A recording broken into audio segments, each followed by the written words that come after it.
In about the year 2000, it's been about 24, 25 years now, it was the first time I ever came to Honduras. And I was walking around in a village, and the host, a priest, said to me, that family over there was going to invite you to supper, but they've had to withdraw their invitation because their little girl died this morning because of dirty water. A 2-year-old child died because of dirty water. And I was so taken aback. The only prayer I could come up with was, I have nothing. I don't know what I'm doing in this picture. I don't know anything about water and how to provide that. I have nothing. And it wasn't until maybe 5 or 6 years later that I was coming back to Honduras with a medical team to do medical missions. And my friend Arnie and I were standing looking at a line of people standing in the sun waiting to see the very few doctors we had. And Arnie said, you know, if we could bring clean water into this neighborhood, it would eliminate half this patient load.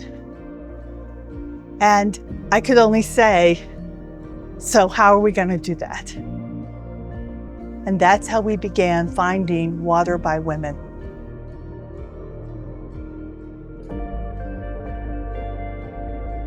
We tried a lot of different technologies, and we researched in cooperation with the women in Honduras.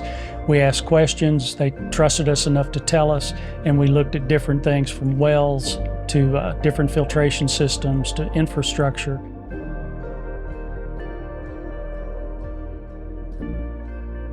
All of those desperately thirsty people have one common resource that is untapped, and that is smart, caring women.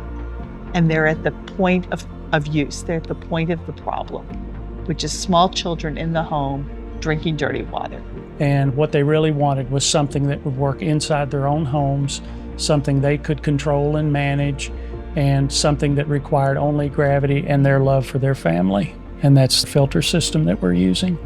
So what we do is we equip women with the best filter that money can buy, and we train them how to use it correctly. And then we ask them to each be responsible for 3 other families. And we do that because the need is so huge that we just want to reach more of them as quickly as possible, because we want to prevent the death of their children. And so you put a filter into the hands of a woman and you give her a purpose, and she will change her world. A mother's love is crucial to making this water program work because it's guaranteed, it's automatic, it's unchanging, and it is very, very powerful. Love is what makes this work. It's love of children, it's love of family, it's love of neighbor. And every community out there has women who are ready to do that. We now have almost a complete generation of children who've been raised on clean water in some communities, particularly this one here in Honduras. And the change is obvious and visible to even a non-trained eye. These are happy, healthy, vibrant children. We used to see a lot of pain and suffering, and that's just not here anymore. I never had the skills to help them as a physician, but I did have the skills to help them as a human being. With the approach of Water by Women, it's simple. It's really easy to do. It takes a little bit of organization, but we can, with very little funding, go across an entire community and in 8 to 10 days have everyone there drinking clean water. We started in Honduras in an effort to eliminate health problems in one community, and we began with 10 water women. We've grown from that point to where we have partners and water women in more than 40 countries.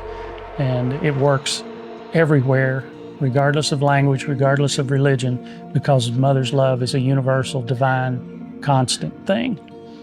I really believe that God takes delight in working with the least likely to succeed, in turning someone onto a problem. And I just have seen that happen over and over. God can use all of us, and God is not dependent upon our credentials, our academic achievements. If God can use me, God can use anyone. The problem of unsafe water is so big it feels impossible to tackle. But it's a real dangerous thing to teach people that you have to be special in order to change things. You don't. You just have to try. We started out to help just a few women in a small community. We found out that it worked, and we went on to do more and more.